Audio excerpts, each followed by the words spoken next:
여러분 안녕하십니까? 13주차 금요일 강의를 시작하도록 하겠습니다.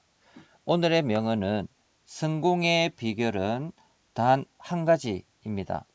그 한 가지는 잘할 수 있는 일에 광적으로 집중하는 것입니다. 그래서 우리 주위에 성공한 사람들이나 유명인들을 보게 되면 너무나 부러울 때가 많습니다. 그분들이 성공한 비결은 무엇일까요? 대부분은 그분들 자신이 좋아하는 일이나 그 일을 할 때 즐거움을 느끼게 되면서 했기 때문입니다. 여러분들도 직업이나 일을 찾을 때 돈을 많이 주거나 편하게 일하는 것을 찾기보다는 그 일을 진심으로 하고 싶거나 재미를 느낄 수 있는 일을 하는 것이 중요합니다. 재미있고 즐거운 일을 하다가 보면 능률이 오르게 되고, 능률이 오르게 되면 그 분야에서 최고가 됩니다. 최고가 되게 되면 그 분야에서 성공한 여러분들이 되어 있을 것입니다. 지금부터 여러분들이 어떤 일을 할 때 내가 제일 즐겁고 제일 하고 싶고 또 그 일을 하는 중에 시간 가는 줄 모르고 일을 하게 된다면 그 일은 여러분들에게 최적의 직업이라고도 할 수가 있습니다. 그래서 여러분들은 그런 일을 어떤 일을 할 때 내가 집중할 수 있고 재미있고 시간 가는 줄 모르는지를 지금부터 찾아서 여러분들의 여러분들이 바라는 이런 소망 또는 성공 이러한 것들을 이루어 보시기를 바라겠습니다. 그럼 우리 저번 시간에 했던 인적 자원 관리를 조금 개념만 보고 공부를 하고 마쳤었는데, 오늘은 한 번 더 개념부터 처음부터 다시 시작하도록 하겠습니다.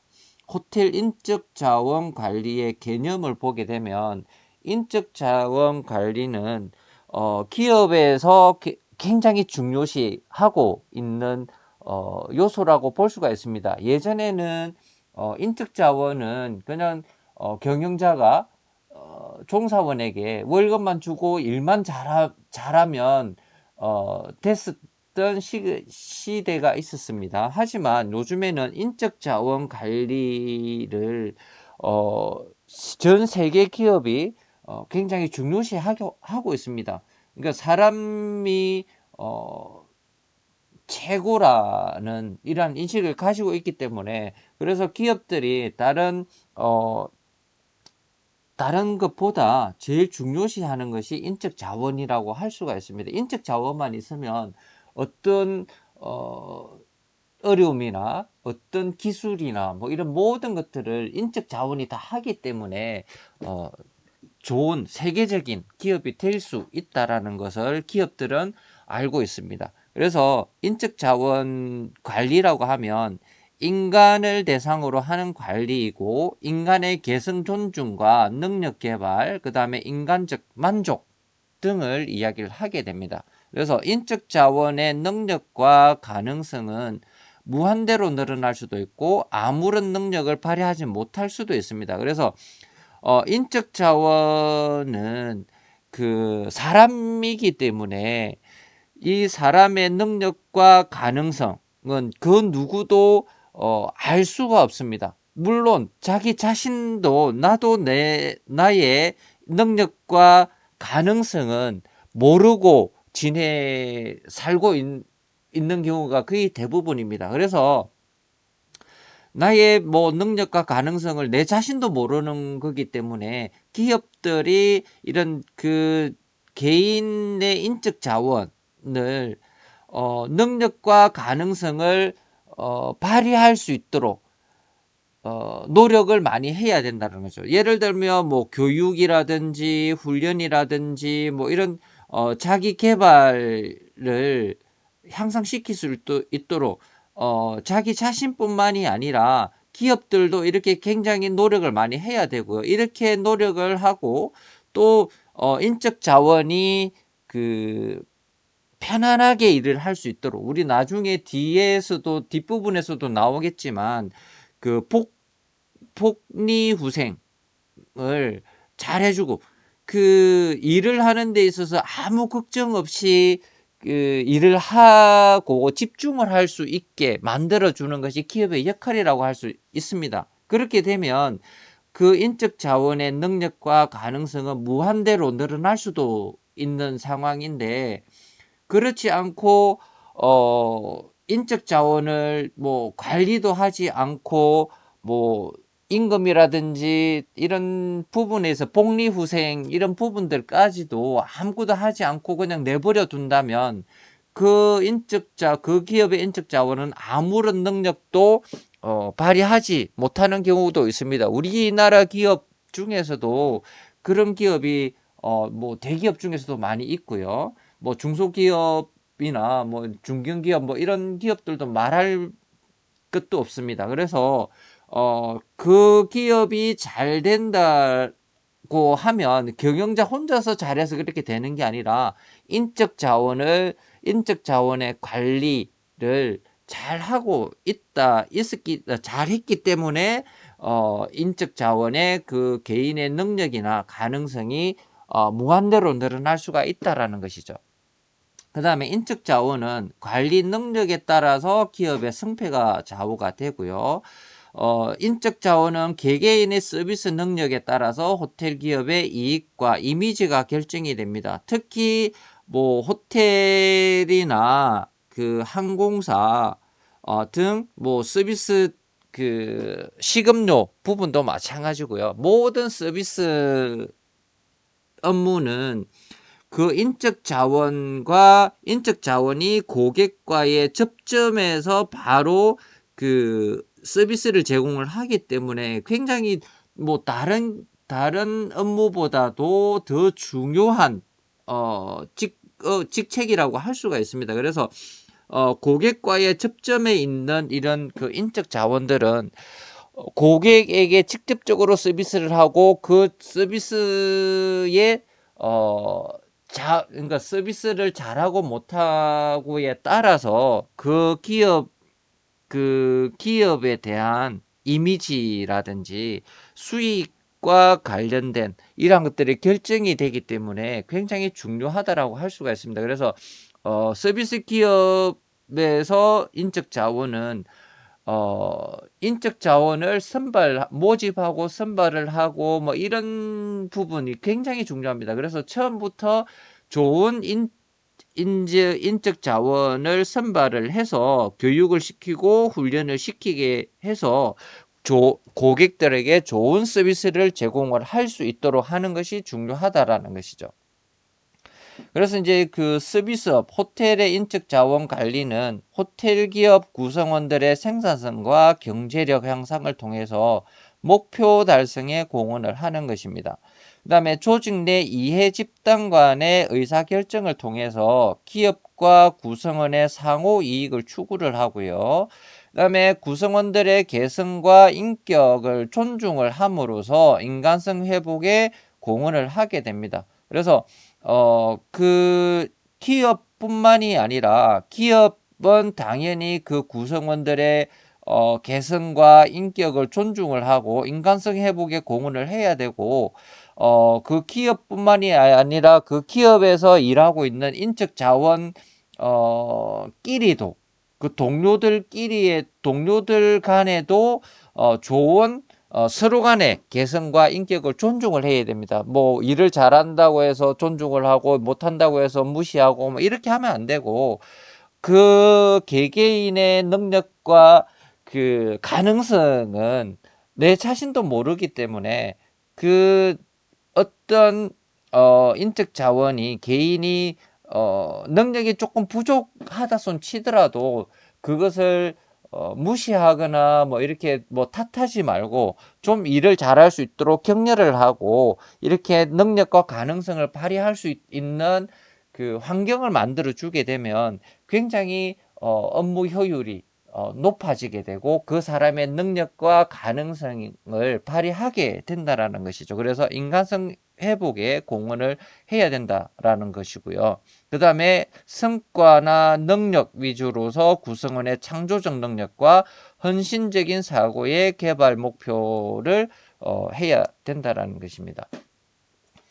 그래서 호텔 인적 자원의 기능을 한번 보게 되면 기능은 이 6가지가 있습니다. 그래서 기획은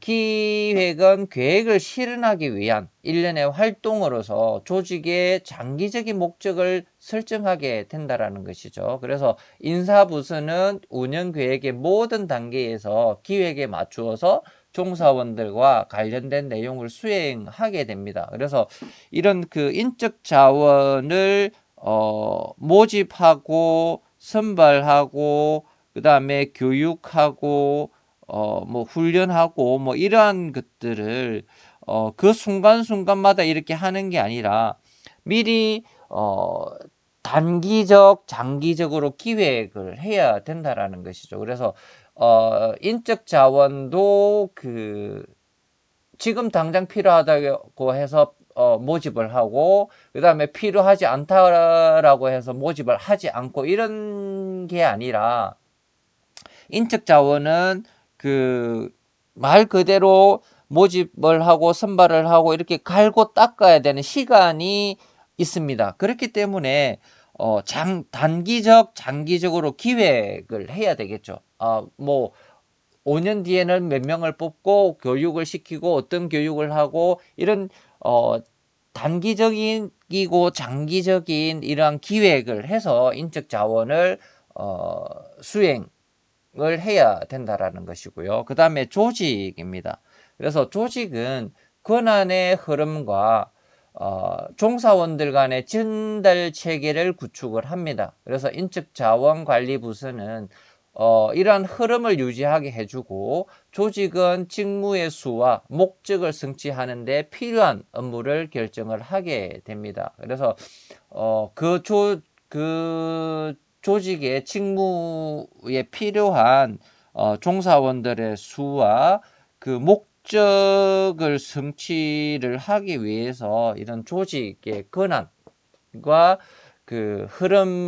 권한의 흐름과 종사원들 간의 전달 체계를 구축을 해야 되고요. 그 다음에 조정은 그 조직의 목표를 충족시키기 위해서 개인이나 그룹의 목적을 일치를 시켜줍니다. 그래서 인적자원관리 부서는 매니저로 하여금 조직 목적을 달성을 하는 데 있어서 필요한 종사원의 유형, 어떠한 종사원이 필요를 하고 몇 명의 인원수가 필요를 하고 이런 것들을 수시로 파악을 하고 조정을 해서 그 조직에서 일할 수 있는 충분한 인력을 확보를 하기 위해서 단기적, 장기적인 기획을 하고 그 다음에 조직을 해서 그 다음에 조정을 하게 됩니다. 그렇게 해서 나중에 이런 인원 종사원들을 선발을 해야 되고요. 그렇게 해서 이제 감독을 하게 되죠. 그래서 감독에는 여러 가지 활동이 포함이 됩니다. 그래서 여기에는 동기화도 되겠고요. 그 다음에 훈련, 감독, 그 다음에 평가, 징계, 뭐 이러한 것들을 필요합니다. 그래서 이제 동기화를 시키고 훈련하고 감독을 하고 그 다음에 평가를 해서 잘하는 사람에게는 상을 줘야 되겠고 못하는 사람에게는 징계를 줘야 됩니다. 그렇게 해야 조직의 문화가 좋게 형성이 되고 열심히 일을 하게 되는 그런 조직 문화가 생기게 되겠죠. 그래서 잘하는 사람한테는 상을 줘서 더욱더 잘할 수 있게 하고 못하는 사람에게는 그에 맞는 징계를 해서 이 사람이 그 조직에서 퇴출을 하거나 아니면 노력을 해서 더 잘할 수 있도록 해야 된다라는 것입니다. 그래서 감독이 필요하고요. 그 다음에 통제입니다. 통제는 그 절차가 조직의 문화를 달성하는데 크게 도움을 주게 되고요. 인적자원관리부서의 주요한 기능이 됩니다. 그래서 업무 수행의 표준이라든지 업무 수행의 평가, 그 다음에 교정 작업의 필요성 여부를 결정하기 위해서 업무 수행에 필요한 표준과 실제 수행 간의 비교가 필요합니다. 그래서 이런 통제를 통해서 그 인사부서는 그 종사원들이 업무를 잘 할 수 있도록 이런 표준을 만들고 실제 수행을 잘 할 수 있도록 통제를 하는 것이고요. 그 다음에 평가는 기획 과정에서 설정된 조직의 목적이 충족되었는지의 여부를 결정을 합니다. 그래서 평가를 해서 그 조직이나 종사원이 그 조직의 목적에 달성이 되었는지 못 되었는지를 평가를 하고 그 다음에 충족이 되었으면 더 잘할 수 있도록 상을 줘야 되겠죠. 못했으면 징계를 하고요. 이런 상황을 해서 교정이 필요하다면 교정도 해야 되겠고 교육을 하고 뭐 이렇게 뭐 퇴출을 할 수 있으면 퇴출도 시켜야 되는 거고. 그래서 종사원들의 직속 상사는 그들을 평가를 하고 인사부서는 평가 표준을 개발을 해서 평가 기록을 관리를 합니다. 그래서 예전에는 상사가 그 부하를 평가를 했습니다. 그러니까 상사만 부하를 평가를 했는데 요즘에는 부하도 상사를 평가를 합니다. 이렇게 해서 상호 평가를 통해서 인사부서에서 표준을 만들어서 평가 기록을 관리를 합니다. 그래서 평가 관리의 범위를 한번 보게 되면 전체적으로 필요한 종사원의 인원수를 파악을 해야 됩니다. 그래서 그 조직에서 필요한 인원수, 그 다음에 그 밑에 있는 부서에서 필요한 인원수들을 파악을 해서 나중에 이 밑에 있는 부서에서 이제 필요한 인원을 이제 올리게 되겠죠. 필요한 인원을 올리게 돼서 그 인사부서에서는 최종적으로 그 필요한 인원을 평가를 해서 거기에서 다시 인원을 뽑아서 나중에 인원을 제공을 하는 종사원을 제공을 하게 되겠죠. 그래서 부문별 직무에 부족한 인원수를 파악을 하고 그 업무를 할 수 있는 명확한 능력과 수준을 파악을 하게 됩니다. 그렇게 해서 필요한 종사원의 선발에 따른 일정 기준 등을 만들어서 선발을 하고 모집을 하게 되겠죠. 그래서 모집을 해서 그 필요한 인원들을 각 부문별 조직에 공급을 하게 되는 것입니다.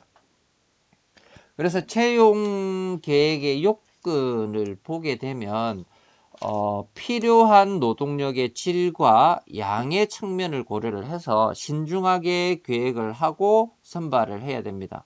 그래서 이제 특히 그 서비스업의 그 인적 자원은 굉장히 처음부터 굉장히 신중하게 뽑아야 되는 것이고요. 그래서 이제 뭐 예를 들면 사무직일 경우에는 뭐 그 업무를 할 수가 있는 그 능력만 있으면 됩니다. 능력만 있으면 크게 상관이 없겠죠. 그런데 그 사무직 같은 경우에는 예를 들어서 능력만 충분히 하면 이 사람이 인성이 좋든 안 좋든 뭐 어떠한 그 경우에라도 가능합니다. 직접 고객과의 이런 그 접촉이 없기 때문에 가능하죠. 그래서 그 사무직은 크게 상관이 없는데 서비스업 같은 경우에는 고객과의 접점에서 그 고객과의 접점에서 업무를 보기 때문에 이 서비스업 종업원들을 잘못 뽑아 놓으면 그 기업 측면에서 보면 굉장히 손해를 보게 되는 그러한 상황이 발생을 하게 됩니다. 그래서 서비스업에 있는 인적 자원을 뽑을 때는 처음부터 서류라든지 뭐 이런 면접, 능력도 평가를 해야 되겠고요. 그 다음에 면접도 뭐 사무직 같은 경우에는 뭐 한 번 정도, 한 번 내지 두 번 정도면 크게 상관이 없는데 뽑을 수가 있는 능력만 검증을 하면 되니까 뽑으면 됩니다. 그래서 그 서비스 같은 경우에는 면접을 볼 때도 한 세 번, 네 번 이렇게 해서 그 선발을 하게 되는 것이죠.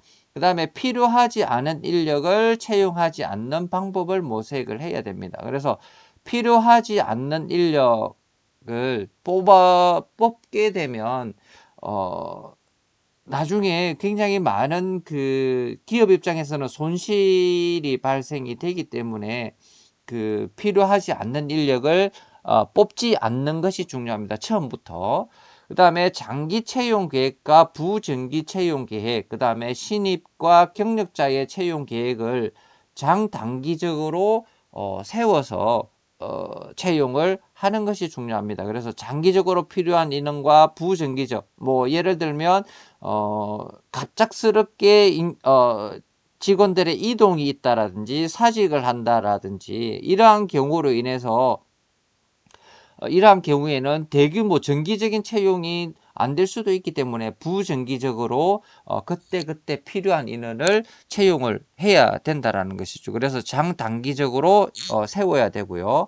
그 다음에 신규 채용이나 중도 채용과 관련된 인건비의 지출과 계획된 계획을 세워야 되는 것입니다. 채용 방법에 대해서 한번 보겠습니다. 채용 방법에는 사내 채용과 사외 채용이 있습니다. 그래서 사내 채용은 사내 채용의 장점은 비용이 절약이 된다는 것입니다. 사내 채용은 사내 채용을 하게 되면 기존에 이제 뭐 인사 관리 부서에서 그 모든 직원들의 능력이라든지 인사 관리 카드가 다 있기 때문에 그 사람이 입사했을 때부터 교육받은 거라든지 뭐 업무 내용이라든지 그 다음에 그 사람이 상벌 사항이라든지 이런 모든 내용들이 다 있기 때문에 그 직무에 맞는 적절한 그 사람을 짧은 시간에 찾을 수가 있다라는 것이죠. 그래서 보통 그 채용을 하게 되면 뭐 광고를 하고 또 이렇게 모집 기간도 필요하고 또 이런 여러 가지 직원들이 그 서류 업무라든지 이런 다양한 업무가 굉장히 많기 때문에 시간과 비용이 굉장히 많이 들게 됩니다.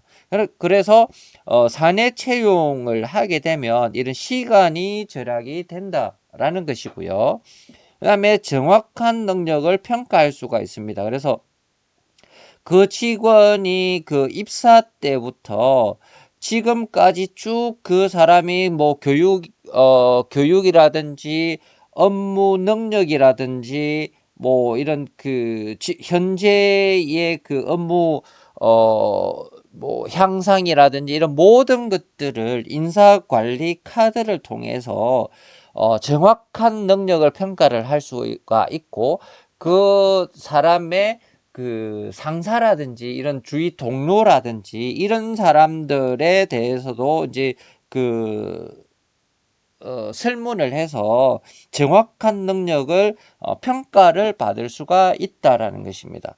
그 다음에 승진자의 사기가 높아지게 됩니다. 그래서 승진자가 승진자, 이 어떠한 사람을 승진을 시켜서 이렇게 업무를 맡기게 되면 그 당사자는, 승진자는 더욱더 열심히 몸과 마음과 성의와 자기 능력보다 더한 능력을 발휘하기 위해서 어, 최선을 다해서 노력을 하게 될 것입니다. 그렇게 함으로써 승진자의 기업에 대한 충성심, 이러한 것들도 굉장히 더 높아지게 되겠죠. 그 다음에 승진 대상자의 사기가 진작이 됩니다. 그래서 승진자뿐만이 아니라 승진을 시키기 위해서 많은 그러니까 종사원들 중에서도 그 승진 대상자들도 이런 후보에 올라와서 와 있다고 하고, 그 다음에 그 후보가 되기 위해서, 그러니까 그 승진 대상자가 되기 위해서는 더욱더 열심히 일을 하게 됩니다. 그 기업을 위해서 열심히 일을 하게 됨으로써 그 기업에 대한 충성도가 높아지게 되고, 더욱더 회사를 사랑하게 되는 애사심 같은 것도 굉장히 높아지게 되는 이러한 장점이 있습니다. 그 다음에 능력 개발이 강화가 됩니다. 그래서 이제 서로 직원들 중에서도 서로 이제 승진자가 되고, 또 이렇게 기업에 대해 인정을 받기 위해서 자기의 능력을 계속해서 개발을 하는 이런 영향을 주게 되는 것이죠. 그 다음에 사내 채용의 단점을 보게 되면 승진과 관련한 과당 경쟁이 발생을 할 수가 있다는 것이죠. 그래서 승진 대상자들이 많으면 많을수록 이 대상자들의 경쟁이 높아지게 됩니다. 그래서 서로가 승진을 하기 위해서 이렇게 경쟁을 하다가 보면 서로 업무를 하는 데 있어서 이렇게 협조를 하지 않을 수도 있고요. 그 다음에 그 밑에 대상자의 밑에서 일을 하고 있는 부하 직원들도 자기의 상사가 승진하게 되면 그 사람들에게도 많은 영향을 주기 때문에 부하들, 승진 대상자에 있는 직원들도 서로가 경쟁을 하게 됨으로 인해서 기업에 있어서는 좀 단점이 되겠죠. 그래서 과당 경쟁이 발생이 되기도 합니다. 그 다음에 모집 범위가 제한이 되어 있다라는 것이죠. 그래서 지금 현재 기업에 있는 인적 자원으로만 대상으로 하기 때문에 승진 대상자의 능력이 한정이 되어 있을 수도 있습니다. 그래서 그 기업에서 계속해서 일을 해왔고 그 조직 문화에 이미 적응이 되어 있기 때문에 그에 대한 새로운 능력을 발휘하는 데 있어서는 좀 한계가 있을 수도 있다라는 것입니다. 그 다음에 일률적인 조직 분위기를 가질 수가 있다라는 것입니다. 그래서 계속해서 그 회사에서 일을 해왔고 같은 조직, 그 다음에 같은 문화, 그 다음에 같은 동료들과 일을 했기 때문에 일률적인 조직 분위기를 가질 수밖에 없다라는 것입니다. 그래서 누락자의 사기가 또 저하가 되게 됩니다. 그래서 이제 많은 경쟁자들 중에서 이렇게 예를 들면 5명의 경쟁자가 있었다면 이 중에서 1명만 승진을 하고 4명이 탈락을 했다라고 하면 이 4명은 사기가 저하가 되겠죠. 이제 대상자에서 이제 탈락을 했기 때문에 다음번에도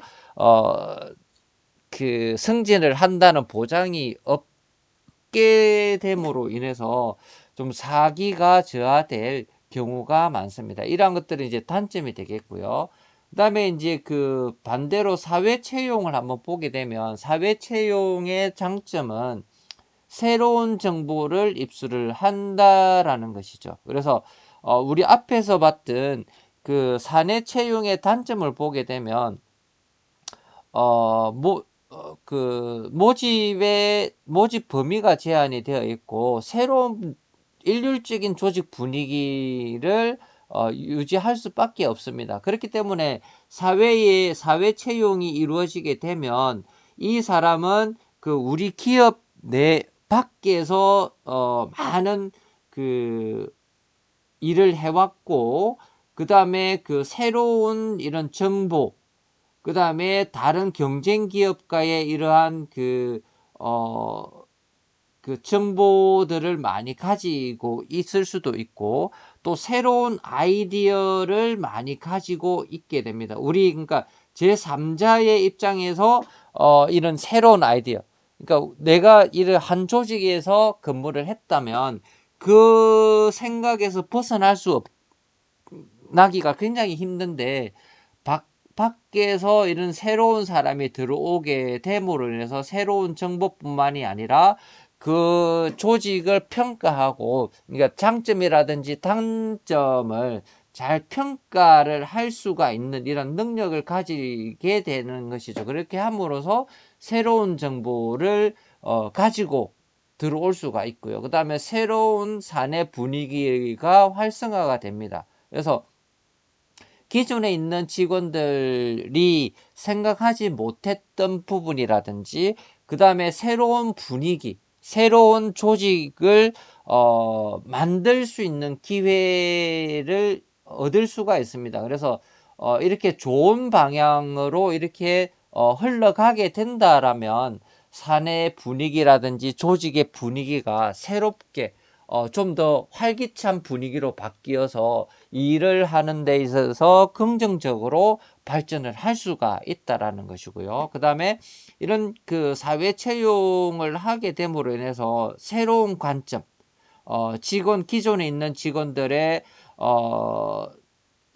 그러니까 그 인식의 변화를 가져오게 되고, 그 다음에 새로운 생각을 할 수가 있는 어, 그 분위기를 만들어 주게 되고, 또 새로운 사람이 들어옴으로 인해서 새로운 분위기를 시작을 해서 또 기존에 있던 이런 생각이라든지 뭐 창조력이라든지 상상력이라든지 이런 조직 분위기를 다른 방향으로 다르게 좋은 방향으로 그 전환을 할 수가 있는 기회가 될 수도 있습니다. 그렇지만 이렇게 사회 채용의 단점도 있는데요. 단점을 보게 되면 내부 인력의 사기가 저하가 됩니다.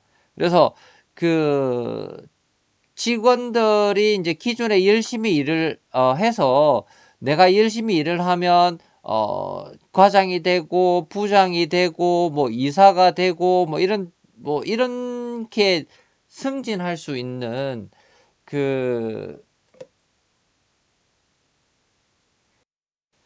내부 인력의 사기가 저하가 되게 됩니다. 그래서 그 아무리 열심히 일을 해도 그 승진이 불가능할 수도 있다라는 것이죠. 그래서 계속해서 사회 채용을 하게 됨으로써 그 내가 승진할 수 있는 기회가 없어지게 되는 것이기 때문에 그 열심히 일을 할 수가 없다라는 것이죠. 하기가 싫어지는 거죠. 그렇게 해서 그냥 대충 시간이 때우기도 하고 위에 상사가 시키면 시키는 일만 하게 되고, 뭐 자기의 능력이나 이런 그 상상력, 그 다음에 이런 가능성이 줄어들게 되는 것이죠. 그래서 이제 시간만 때우고 자리만 보존하기 위한 이런 전략으로도 가기 때문에 내부 인력의 사기가 저하가 되는 경우가 있습니다. 그 다음에 부적격자의 선발이 위험에 있습니다. 그래서 사회 채용을 하게 되면 그 사람에 대한 그 평가라든지 이러한 그 사람의 인성이라든지 이런 것들을 완벽하게 그 파악을 하기가 어렵고, 또 이 사람이 우리 조직에 들어와서 일을 잘 할 수 있을 것인지, 아니면 뭐 스파이, 경쟁사에서 스파이가 뭐 들어올 수도 있는 거고요. 이렇게 해서 부적격자를 선발을 하게 됐을 경우에는 그 부서뿐만이 아니라 그 조직에도 많은 영향을 주게 되는 주게 되는 것일 수도 있습니다. 그래서 우리가 TV 뉴스에서 보면 그 어떤 기업에서 다른 직원이 뭐 이런 그 사회 채용을 통해서 들어온 직원이 뭐 스파이라든지, 아니면 그 내부의 그 기술이라든지 이런 중요한 문서들을 가지고 뭐 경쟁사에 팔아먹는다든지 해외에 유출을 한다든지 이러한 경우들이 가끔씩 이렇게 뉴스에 나오기도 합니다. 그래서 이런 부적격자의 선발의 위험도 있고요. 그 다음에 내부 직원들의 이제 불화가 생기기도 합니다. 그래서 그 승진을 하지 못한다거나, 그 다음에 그 직원들의 그 상사가 바로 위에 있는 상사가 오게 되면 그 상사와의 그 불화, 그러니까 기존에 있는 직원과 새로 온 그 상사와의 이런 갈등이 많이 생겨서, 이 상사가 새로운 들어온 직원이나 상사들이 적응을 하는 기간이 굉장히 뭐 최소 몇 개월에서 몇 년이 될 수도 있고, 또 그 적응을 못해서 또 뭐 사퇴를 하는, 사직을 하는 이러한 경우들도 많이 발생을 하게 됩니다. 그래서 사내 채용과 사회 채용의 이런 장단점이 각각 있기 때문에 기업들은 이런 채용을 할 때 신중하게 생각을 해서 그 자기 기업에 이익이 되는 방향으로 해야 될 것 같습니다. 그래서 이제 직무 관리에 대해서 이제 우리가 한번 알아보게 되면, 직무 관리는 직무를 체계적으로 준비를 하고 그에 적합한 인적 자원을 모집하고 선발하고 배치를 해서 각자의 직무에 상응하는 대우를 받게 하고, 그들이 보람을 가질 수 있도록 직무를 분석, 평가, 설계하는 것을 우리가 직무 관리라고 할 수가 있습니다. 그래서 직무 관리에 의해서 적재적소에 배치를 해야 된다라는 것이죠. 그래서 직원들 모집하고 선발하고 배치를 하는 데 있어서 굉장히 신중해야 된다라는 것이죠. 그래서 앞에서 뭐 이야기를 했듯이 우리 그 서비스 업무, 서비스직에 있는 직원들을 모집을 하고 선발을 하는 데 있어서도 이제 굉장히 신중하게 모집 선발을 하고, 그 다음에 면접을 3번, 4번 이렇게 거쳐서 선발을 했다면 배치 또한 잘 해야 된다라는 것이죠. 그래서 그 직원들이 적재적소에 배치가 되어야 된다는 거죠. 예를 들면 내성적인 그 성격을 가진 직원이 있다라고 하면, 이런 내성적인 성격을 가진 직원들은 주로 이렇게 그 사무직이나 그 고객과의 접점에 있는 업무를 그 사무실이나 접점에 있지 않는, 고객과의 접점이 없는 업무를 할 수 있도록 배치를 해야 됩니다.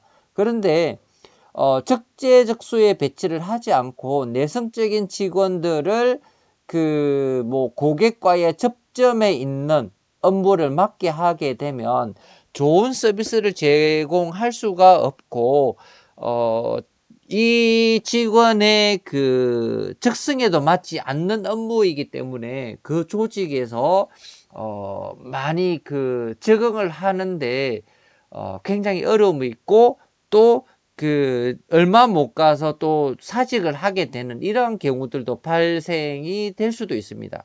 그 반면에 또 외향적인 성격을 가진 직원일 경우에는 사무직이나 고객 접점에 있는 업무를 맡기게 되면 오히려 적성에 맞지 않을 경우도 있습니다. 그래서 외향적인 직원일 경우에는 고객과의 접점에 있는 업무를 맡기는 것이 굉장히 적성에 맞게 된다라는 것이죠. 이러한 직원들을 고객과의 접점에 있는 업무를 주게 되면 굉장히 업무 능률도 향상이 되고 고객 만족을 시킬 수 있는 이러한 영향을 주게 되게 됩니다. 그래서 이 우리가 적재적소의 배치, 그래서 이제 모집 선발을 하고 배치를 하는 데 있어서 그 종사원의 그 성격이라든지 적성이라든지 뭐 이런 성향 등을 잘 파악을 해서 그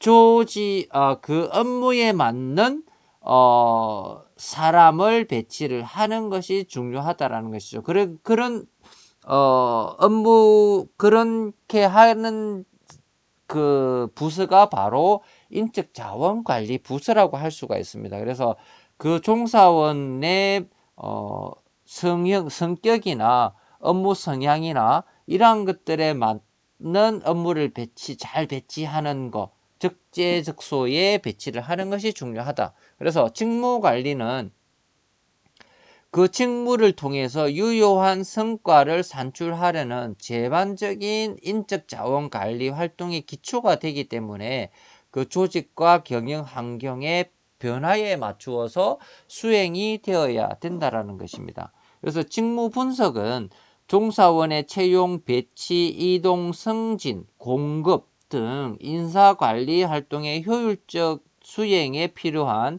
직무의 정보 자료를 수집하는 과정이라고 할 수가 있습니다. 그래서 종사원이 맡고 있는 직무의 내용이나 직무를 수행하는 데 있어서 필요한 요건에 관한 정보 자료를 수집을 하고 분석하는 과정이 직무 분석이라고 합니다. 그래서 직무 분석을 하는 목적을 우리가 보게 되면 종사원의 채용과 배치, 이동, 승진 등의 주요 기준을 제시를 하게 됩니다. 그래서 이러한 직무 분석을 통해서 종사원의 직무 분석을 통해서 그 채용을 하고 그다음 어디에 배치를 할 것인지, 그 다음에 어디로 이동을 시키게 되고, 그 다음에 어디로 어떻게 승진을 할 것인지를 평가를 해서 그 기준을 제시를 하는 거죠. 그래서 직무 분석을 통해서 그 사람의 업무에 맞는 그 업무를 배치를 하게 되고 그러니까 새로운 이동을 하게 되고 승진을 시키게 되는 이러한 기준을 제시를 하는 것이라고 볼 수가 있습니다. 그래서 종사원의 교육 능력과 능력 개발을 해서 업무를 수행하는 데 있어서 효율적으로 활용을 한다는 것이죠. 그래서 우리가 앞에서 이야기를 했던 그 사내 채용을 하는 데 있어서 이제 직무 분석을 하게 됨으로써 그 사람의 그 능력이라든지 업무라든지 이런 것들을 파악을 해서 승진을 시키고 이동을 시키고 뭐 이렇게 하는 것입니다. 그 다음에 각 개인 종사원의 직무를 정확하고 종합적으로 평가를 한 다음에 등급을 분류를 합니다. 그렇게 해서 인사고과의 기초 자료로서 활용을 하게 됩니다. 그래서 그 사람이 맡은 직무를 잘 하는지 못하는지 뭐 이런 것들을 평가를 통해서 등급을 분류를 하고 그렇게 해서 인사고과 자료를 활용을 해서 나중에 인사를 함에 있어서 그 승진을 하고 그 다음에 이동을 하고 그 다음에 배치를 하는 데 있어서 참고 자료로서 활용을 하게 되는 것이죠. 그래서 이제 직무 분석을 통해서 이렇게 나온 평가 결과는 승진의 결정적 자료 이용과 성과급, 상여금, 그 다음에 연봉 협상에 결정적인 역할을 하게 됩니다. 그래서 우리가 대기업에 보면 1년에 2번씩 그 인사고과를 평가를 합니다. 인사고과를 통해서, 그러니까 1년에 2번씩 상반기, 하반기 이렇게 통해서 평가를 하게 되는데요. 그래서 뭐 삼성그룹 같은 경우에는 S등급, A등급, B등급, C등급 이렇게 평가를 합니다. 그래서 S등급을 받게 되면 바로 그 승진은 바로 뭐 그냥 1순위가 아니라 0순위라고 하죠. 그래서 S등급을 받으면 보너스 몇백 프로에 뭐 그 다음에 승진 0순위로 올라가게 되는 거고, A등급을 받게 되면 그 뭐 승진 등급의 1등급을 받게 되는 뭐 보너스 몇 퍼센트의 승진 뭐 1순위. 그 다음에 B등급은 그냥 뭐 표준입니다. 보통 일을 잘하지도 못하지도 못하고 이렇게 표준이 되겠고요. C등급은 이제 뭐 나중에 징계 대상이 될 수도 있다라는 것이죠. 그래서 이런 C등급을 2번, 3번 받게 되면 나중에 징계를 받게 되고 뭐 이런 안 좋은 결과를 낳을 수도 있습니다. 그 다음에 업무 개선과 측정 배분으로 인해서 업무 분담의 측정화 역할을 하는 것이 직무 분석을 하는 목적이 되겠습니다. 그래서 이제 직무 분석을 하는 데 있어서는 직무 기술서와 직무 명세서가 있습니다. 그래서 직무 기술서는 그 직무 분석 결과에 의해서 직무의 내용이나 성격이나 수행 방법, 그래서 직무에 기대되는 결과 등을 간략하게 정리한 서식을 이야기를 하는 거고요. 그래서 직무 분석은 종사원이 알고 있는 업무를 분석하고, 그러니까 알고 있는 게 아니라 종사원이 맡고 있는 업무를 분석하기 위한 것이고요. 그 업무를 평가하는 것이지 종사원을 평가하는 것이 아닙니다. 그래서 쉽게 이야기하면 직무기술서는 그 종사원이 하고 있는 일을 평가를 하는 것입니다. 그 종사원을 평가를 하는 것이 아닙니다. 그래서 그 종사원이 하고 있는 일을 평가하는 것이 직무기술서입니다. 그래서 그 종사원이 나는 뭐 아침에 몇 시에 와서 어떤 일을 하고 뭐 한 주에 어떤 일을 하고 뭐 월별로 어떤 일을 하고 뭐 이런 것들, 그 사람이 하고 있는 일을 평가를 하는 것이 그 직무기술서고요. 직무명세서는 그 직무를 맡고 있는 자급자, 종사원의 지식이나 기능, 능력, 그 다음에 기타 특성을 기술해 놓은 문서를 이야기를 합니다. 그래서 직무를 수행하는 사람의 인적 요건에 초점을 맞추는 것입니다. 그래서 직무기술서는 그 사람이 맡고 있는 일을 평가하는 것을 이야기를 하고요.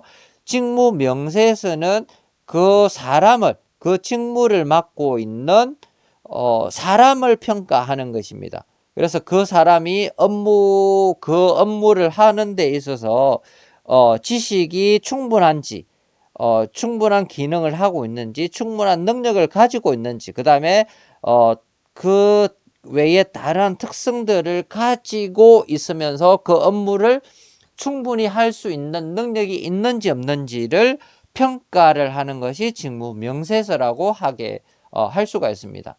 그래서 직무 평가는 기업이나 기타 조직에 있어서 각 직무가 지니고 있는 상대적 가치를 체계적으로 평가를 하고 결정하는 과정이라고 할 수가 있고요. 그래서 직무기술서나 직무명세서를 기초를 해서 작성이 되어지게 됩니다. 그래서 직무기술서나 직무명세서를 통해서 직무평가를 하게 된다라는 것이고요.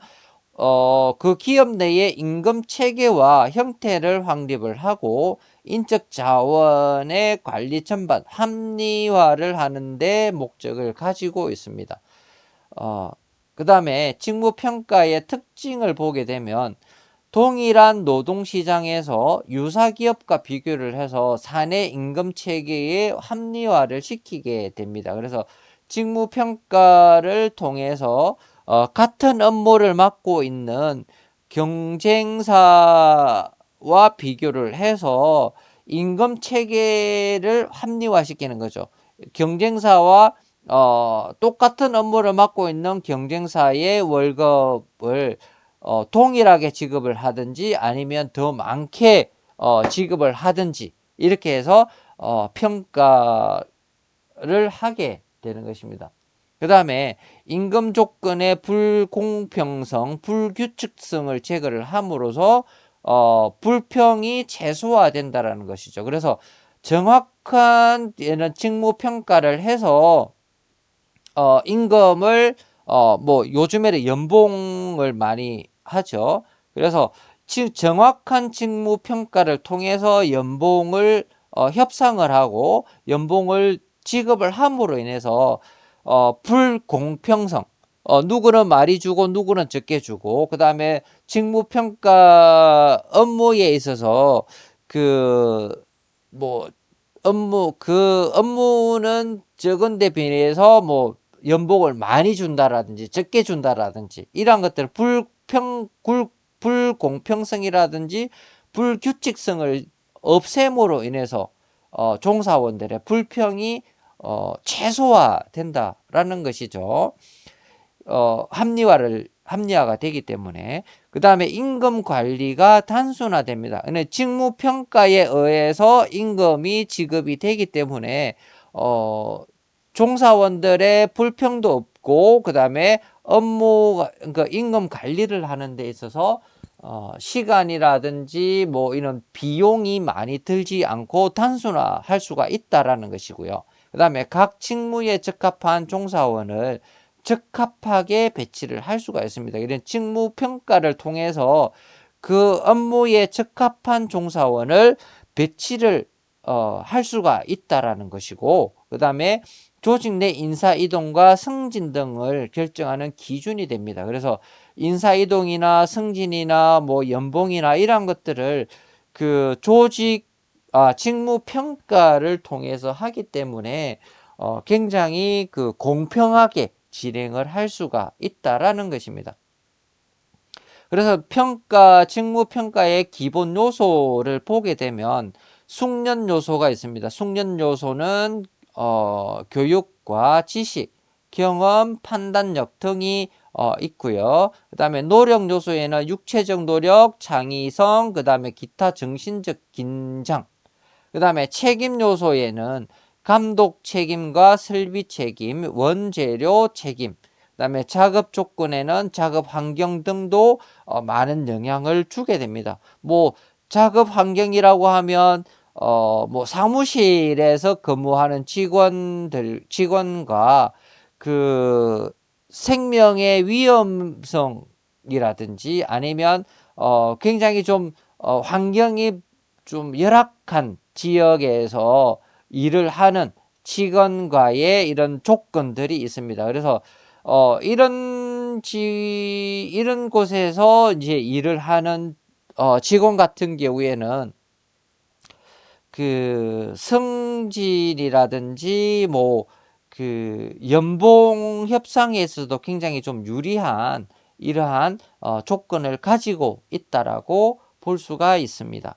뭐 예를 들면 우리 그 파일럿 같은 경우에도 굉장히 위험한 직업이라고 할 수가 있겠죠. 파일럿이나 뭐 항공사 승무원 같은 경우에도 언제 그 비행기가 위험이 많이 있기 때문에 지상에서 근무하는 직원보다는 이런 파일럿이나 승무원 같은 경우에는 위험도가 많기 때문에 뭐 생명수당이라든지 뭐 그 다음에 그 위험수당 뭐 이런 것들이 많이 있기 때문에 지상에서 근무하는 직원보다는 승진이라든지 연봉이 더 높아질 수밖에 없습니다. 그런 것들을 통해서 직무를 평가를 하게 된다라는 것이고요. 그래서 이제 직무 설계는 직무 설계부터는 우리가 다음 시간에 좀 더 상세하게 공부하도록 하겠습니다. 오늘은 여기까지 하겠습니다. 감사합니다.